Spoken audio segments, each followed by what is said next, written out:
Hi, good evening everyone. Welcome to my YouTube channel. Today I am going to teach 7th standard new lesson, second unit. Avoid plastic. Avoid plastic means plastic ಅನ್ನು ತ್ಯಜಿಸು. ಅಂದರೆ ಪ್ಲಾಸ್ಟಿಕ್ಕಿಂದ ಸಾಕಷ್ಟು ಪರಿಸರಕ್ಕೆ ಹಾನಿ ಇದೆ. So ಎಲ್ಲ human ಕ್ರಿಯೇಚರ್ಸ್ಗೂ ಕೂಡ ಭಾಳಷ್ಟು ತೊಂದರೆ ಇದೆ. ಹೀಗಾಗಿ we have to avoid the plastic. See what is in the lesson avoid plastics. It is time to say no to plastic. ಇವತ್ತು ಎಂಥ ಸಂದರ್ಭ ಬಂದಿದೆ ಅಂತಂದರೆ ಎಲ್ಲವನ್ನು ನಾವು ಪ್ಲಾಸ್ಟಿಕ್ಕಿಂದನೇ ವಸ್ತುಗಳನ್ನು ತರ್ತಾ ಇದ್ದೀವಿ. ಇವನ್ ಫುಡ್ ಐಟಮ್ಸ್, ತಿನ್ನೋ ಆಹಾರ ಕೂಡ ಇವತ್ತು ಪ್ಲಾಸ್ಟಿಕ್ನಲ್ಲೇ ತರ್ತಾ ಇದ್ದೀವಿ. So we have to say no to plastic. ಅಂದರೆ ನಾವು ಇವತ್ತು ಪ್ಲಾಸ್ಟಿಕ್ ಬಳಸೋದು ಕಡಿಮೆ ಮಾಡಬೇಕಾಗಿದೆ. First paragraph. Plastic is not a strange product to anyone. It's everywhere in the present world and it has become a part of our life. Alexander Parks created the first man-made plastic. He demonstrated it in an international exhibition in London. He named it as Parksin. Plastic is not a strange product to anyone. Note. ಇವತ್ತು plastic ಗೊತ್ತಿರದೇ ಇರೋಂಥ ಯಾರೂ ಇಲ್ಲ. Strange ಅಂದರೆ ಪರಿಚಿತ, ಅಪರಿಚಿತ ಅಂತ. Plastic ಗೊತ್ತಿರದೇ ಇರೋರು ಯಾರೂ ಇಲ್ಲ. It is not a strange. It's everywhere in the present world. ಯಾಕಂದರೆ ಇವತ್ತು ನಮ್ಮ ಜಗತ್ತಿನಲ್ಲಿ ಎಲ್ಲವೂ ಪ್ಲಾಸ್ಟಿಕ್ ಮಯವಾಗಿದೆ. ಇವತ್ತು ನಮ್ಮ ಜಗತ್ತಿನಲ್ಲಿ ಎಲ್ಲವೂ ಪ್ಲಾಸ್ಟಿಕ್ ವಸ್ತುಗಳು ಸಿಗುತ್ತವೆ. It has become a part of our life. Yes, plastic has become part of our life. Alexander Parks created the first man-made plastic. So ಹಾಗಾದರೆ ಪ್ಲಾಸ್ಟಿಕ್ ಯಾರು ಕಂಡುಹಿಡಿದ್ರು? So Alexander Parks was started or created this plastic, and also it demonstrated it in an international exhibition. International exhibition ಅಂದರೆ ಅಂತಾರಾಷ್ಟ್ರೀಯ ಮಟ್ಟದಲ್ಲಿ ಪ್ರದರ್ಶನಗಳಿರ್ತವೆ ಕೆಲವೊಂದು ವಸ್ತುಗಳ. ಆ ಒಂದು ವಸ್ತುಗಳಲ್ಲಿ ಈ demonstrated it in an international exhibition. ಈ ಒಂದು ಇಂಟರ್ನ್ಯಾಷನಲ್ ಎಕ್ಸಿಬಿಷನಲ್ಲಿ ಅದನ್ನು ಪ್ರದರ್ಶನವನ್ನು ಮಾಡಿದ ಲಂಡನ್ನಲ್ಲಿ ನಡೆದಂಥ. ಸೊ ಈ ನೇಮ್ಡ್ ಇಟ್ ಆಸ್ ಪಾರ್ಕ್ಸಿನ್. ಹೀಗೆ ಅದಕ್ಕೆ ಪಾರ್ಕ್ಸಿನ್ ಅಂತೇಳಿ ಕರಿತಿದ್ರು ಮೊದಲು. Next second paragraph. The common and wide use of plastic is mainly because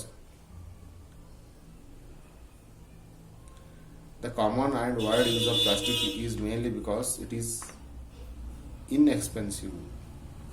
It is long lasting and it is easy to make.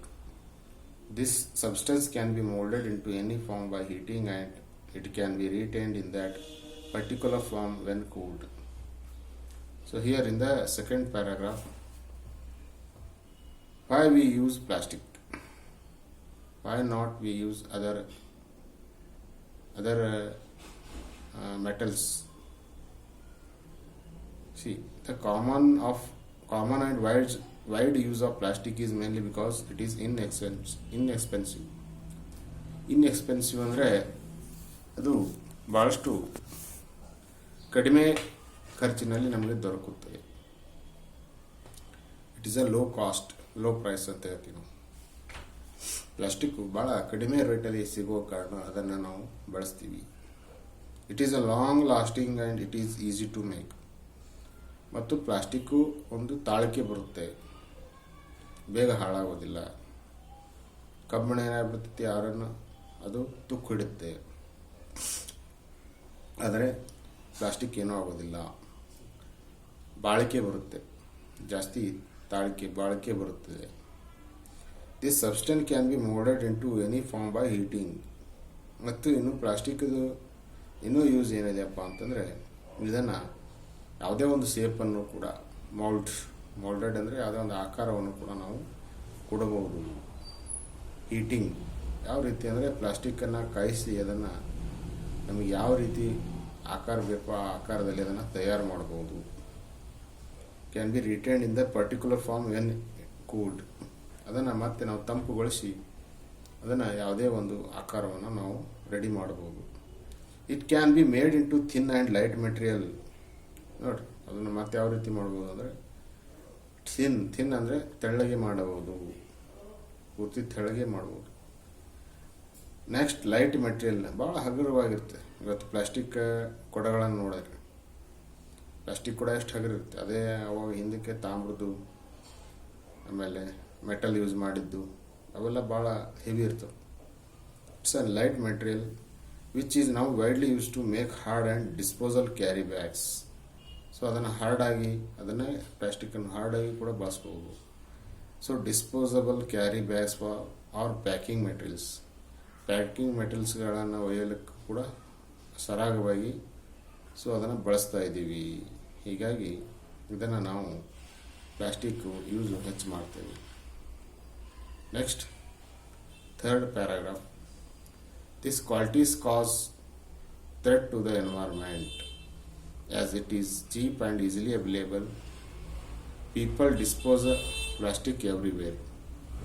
Plastic stays on the earth's surface for many centuries as it is long lasting and is impossible to decompose.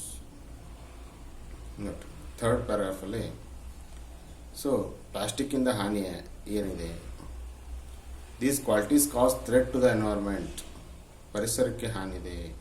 Environment ಅಂದರೆ ಪರಿಸರಕ್ಕೆ ಸಾಕಷ್ಟು plastic ಬಳಸೋದ್ರಿಂದ ಹಾನಿದೆ. As it is cheap and easily available. ನೋಡಿರಿ, ನಾವು ಯಾಕೆ ಬಳಸ್ತೀವಿ ಅಂದರೆ ಇಟ್ಸ್ ಅ ವೆರಿ ಚೀಪ್ ಅಂದರೆ ಕಡಿಮೆ ಬೆಲೆಗೆ ಸಿಗುತ್ತೆ. ಈಸಿಲಿ ಅವೈಲೇಬಲ್, ಅದನ್ನು ಕಷ್ಟ ಪಡೆಯೋದು ಅಂಥದ್ದೇನಿಲ್ಲ, ಅದನ್ನು ಈಸಿಯಾಗಿ ತಯಾರು ಮಾಡ್ಬೋದು.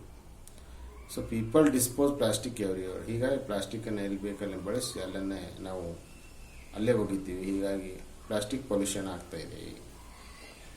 Plastic stays on the earth surface.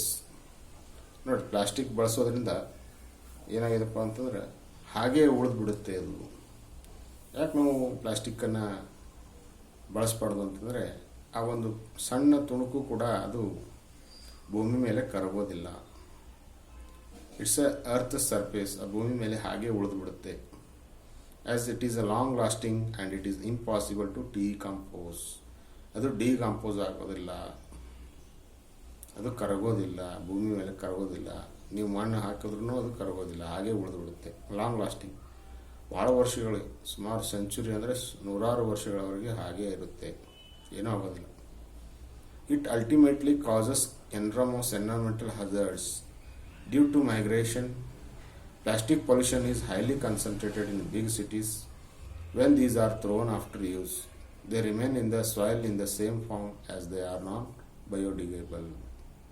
Not in ultimately, ಕೊನೆಯದಾಗಿ causes environmentally hazardous. Environmental hazards ಅಂದರೆ ಪರಿಸರಕ್ಕೆ ತೊಂದರೆ ಉಂಟು ಮಾಡುವ, ಪರಿಸರಕ್ಕೆ ಹಾನಿ ಮಾಡುವುದು, ತೊಂದರೆಗಳು. ರಿಸ್ಕಿ ಹಜಾರ್ಡ್ಸ್ ಅಂದರೆ ರಿಸ್ಕಿ. ಇನ್ನು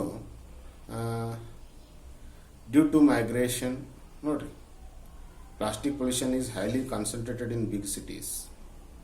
ಇವತ್ತು ನಾವು ಈ ಪ್ಲಾಸ್ಟಿಕ್ಕನ್ನು ಒಂದು ಕಡೆಯಿಂದ ಇನ್ನೊಂದು ಕಡೆ ಒಯ್ತೀವಿ.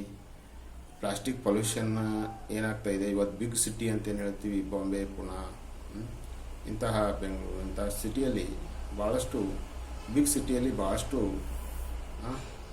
ಪಾಲ್ಯೂಷನನ್ನು ಉಂಟು ಮಾಡ್ತಾ ಇದೆ. When these are throne after use they remain in the soil. ಇವುಗಳನ್ನು ಬಳಸಿ ಹಾಗೆ ನಾವು ಒಗಿತಾ ಇರೋದ್ರಿಂದ ಮಣ್ಣಲ್ಲಿ ಏನಾಗ್ತಾ ಇದೆ, ನಾವು ಯಾವ ರೀತಿ ಉಳಿದಿರ್ತೀವಿ ಅದೇ ರೀತಿ ಫಾರ್ಮ್ ಆ್ಯಸ್ ದೇ ಆರ್ ನಾನ್ ಬಯೋಡಿಗೇಬಲ್. ಹೀಗೆ ನಾನ್ ಬಯೋಡಿಗೇಬಲ್ ಆಗಿದ್ದೇವೆ. ಬಯೋಡಿಗೇಬಲ್ ಅಂದರೆ ಕರಗುತ್ತವೆ, ನಾನ್ ಬಯೋಡಿಗೇಬಲ್ ಅಂದರೆ ಏನೂ ಆಗೋದಿಲ್ಲ, ನೋ ಚೇಂಜಸ್, ಹಾಗೆ ಉಳಿತಾ ಇದ್ದಾವೆ. ಹೀಗಾಗಿ plastic is very dangerous to human beings ಅಂತ ಹೇಳ್ತಾ, so tomorrow I will continue fourth paragraph. Thank you for watching.